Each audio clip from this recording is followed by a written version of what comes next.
News చూస్తున్నాం. హైదరాబాద్ లో ఉగ్రవాదుల అరెస్టు కేసులో సంచలన విషయాలు వెలుగులోకి వస్తున్నాయి. హిజ్బుత్ తాహీర్ సంస్థకు చెందిన ఈ టెర్రరిస్టులు యువతను ఆకర్షించేందుకు కియాఫ్ రౌత్ పాత్ పేరుతో యూట్యూబ్ ఛానల్ నిర్వహిస్తున్నారు. ఇక ఈ టెర్రరిస్టులు విధ్వంసానికి మూడంచెల ప్రణాళిక రూపొందించారని తెలిసింది. మొదటి దఫాలో మత మార్పిడి, రెండో దఫాలో పూర్తిగా ఇస్లాంను నమ్మేలా స్పెషల్ క్లాసులు, ప్రసంగాలు, మూడో దఫాలో ఆయుధాలు, ప్రాక్టికల్ ట్రైనింగ్ ను యూట్యూబ్ లో ప్రారంభించారని విచారణలో తేలింది. ఇప్పటి వరకు యూట్యూబ్ ఛానల్లో 33 వీడియోలు అప్లోడ్ చేశారని, 3600 మంది సబ్స్క్రైబర్లు ఉన్నట్లుగా పోలీసులు గుర్తించారు. కామన్ సోషల్ మీడియాకు దూరంగా ఉన్న నిందితులు డార్క్ వెబ్, రాకెట్ చాట్, తీవ్ర యాప్ల ద్వారా ఒకరితో ఒకరు సంప్రదింపులు జరిపారు. సలీం నేతృత్వంలోనే టార్గెట్ హైదరాబాద్ షెడ్యూల్ సాగిందని, భూపాల్ నుండి యాసిర్ ఇచ్చిన ఆదేశాల ప్రకారం సలీం హైదరాబాద్ లో ఇంప్లిమెంట్ చేస్తాడని విచారణలో తేలింది. ఇక 12 మంది భూపాల్, 6 హైదరాబాదీలకు ఉన్న సంబంధాలపైన దర్యాప్తు సంస్థలు ఆరా తీస్తున్నాయి. అరెస్ట్ అయిన 17 మందిలో జిమ్ ట్రైనర్, ప్రొఫెసర్, సాఫ్ట్వేర్ ఇంజనీర్లు, డెంటిస్ట్, టీచర్లు, టైలర్, ఆటో డ్రైవర్లు, రోజువారీ కూలీలు ఉన్నారు.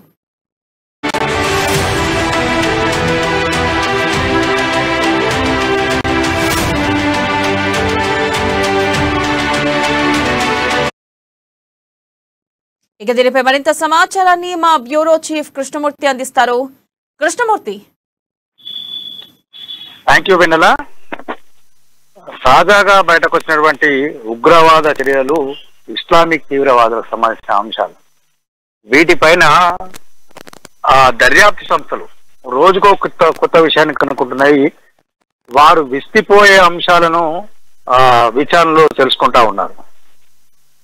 ఈ పట్టుబడ్డ నిందితులున్నారు అంటే సామాజిక మాధ్యమాలకు దూరంగా ఉన్నప్పటికీ వారంటూ కొంత అంటే డార్క్ నెట్ ఇట్లాంటి సంస్థల ద్వారా వాళ్ళకు సంబంధించినటువంటి కార్యకలాపాలను విస్తరించుకునేందుకు ప్రయత్నాలు చేశారన్నది స్పష్టమవుతా ఉన్నది. భోపాల్లో ఉన్నటువంటి యాసిర్ అనే వ్యక్తి ఈ మొత్తానికి కీలకుడు, కారకుడు అని కూడా అధికారులు గుర్తించారు. అంటే ముందుగా వీళ్ళ ప్రయత్నాలు ఏంటంటే హిందూ యువతులను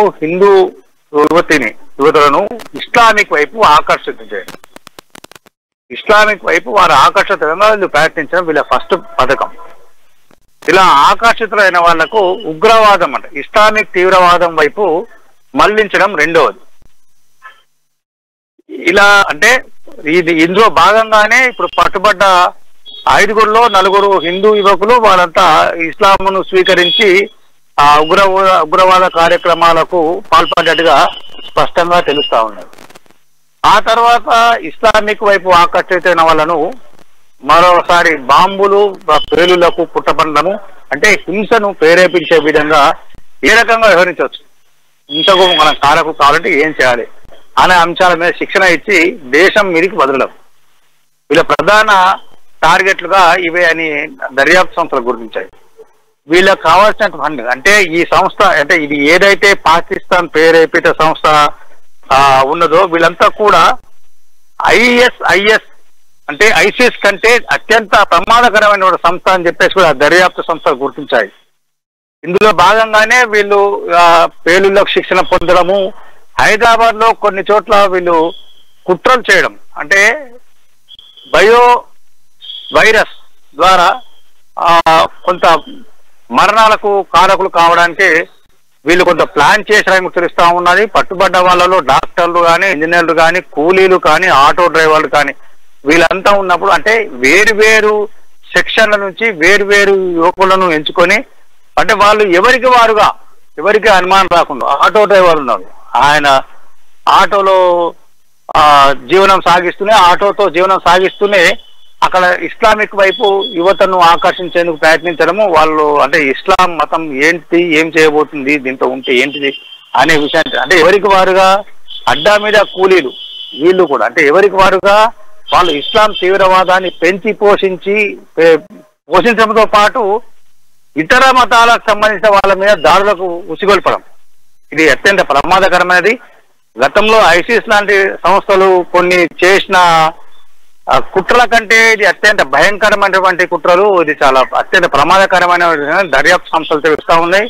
ఇప్పటి వరకు భూపాల్లో 12 మందిని అరెస్ట్ చేయగా హైదరాబాద్ లో 5 మందిని అరెస్ట్ చేశారు. వీరి వెనుకాల భారీ కుట్ర ఉంది, భారీ యంత్రాంగం ఉన్నది, భారీగా మొత్తం వ్యవస్థ ఉన్నది అని చెప్పి దర్యాప్తు సంస్థలు నమ్ముతా ఉన్నాయి. దీనికి సంబంధించి దర్యాప్తు వేగవంతంగా కొనసాగిస్తున్నారు.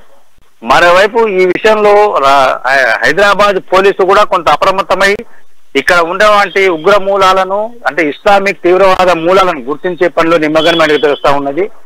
ఇది మొత్తం ఈ ఆపరేషన్ అంతా కూడా అటు కేంద్ర దర్యాప్తు సంస్థలు కానీ ఇటు మన రాష్ట్ర పోలీసులు కానీ అత్యంత రహస్యంగా అత్యంత కీలకంగా తీసుకొని జరుపుతా ఉన్నట్టుగా తెలుస్తా ఉన్నాయి. మొత్తంగా చూస్తుంటే ఇది అత్యంత ప్రమాదకరం. అంటే గతంలో ఎన్నో చోట్ల పేలులు జరిగాయి, ఎన్నో దాడులు జరిగాయి.